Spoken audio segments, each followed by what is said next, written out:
CM Revanth Reddy ghat counter ఇచ్చారు. ఫోన్లు వింటే ఏమవుతుందని అహంకారంగా కేటీఆర్ మాట్లాడుతున్నారని రేవంత్ ఫైర్ అయ్యారు.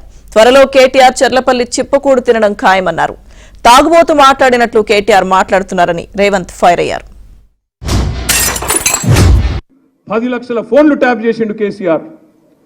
చేస్తే గీస్తే ఒకడో ఇద్దరో లుచ్చగాళ్ళ ఫోన్లు ట్యాప్ చేసి ఉండొచ్చు, నాకెమెరిక కానీ చేసి ఉండొచ్చు దొంగలు లంగలి, ఎందుకంటే పోలీసుల పనేది. కానీ దానికి ఏదో పెద్ద అంతర్జాతీయ కుంభకోణం ఏందో జరిగిపోయింది, ఏమో అయిపోయింది. ఎందుకు ఇవన్నీ డ్రామాలు? ఎందుకంటే ప్రజల మనసు అటెన్షన్ డైవర్ట్ చేయాలి. అరే రేవంత్ రెడ్డి గారు, ముఖ్యమంత్రిగా నువ్వే ఉన్నావు, చేతనైతే దమ్ముంటే ఈ లీకులు బంద్ చేసి చర్యలు తీసుకునేది ఉంటే తీసుకో, మేము వద్దంటలేం. కానీ ఈ పనికి మళ్ళీ డ్రామా లాపు. ఫోన్ ట్యాపింగ్లు చేసి ఎవరు ఏం మాట్లాడుకుంటారో, ఎవరింట్లో భార్య భర్తలు మాట్లాడుకున్నా వినాలన్న దుర్మార్గమైన ఆలోచన గత ప్రభుత్వం చేసింది. ఆయన మాట్లాడుతుండే కేటీఆర్ కొద్దిమంది విన్నామని.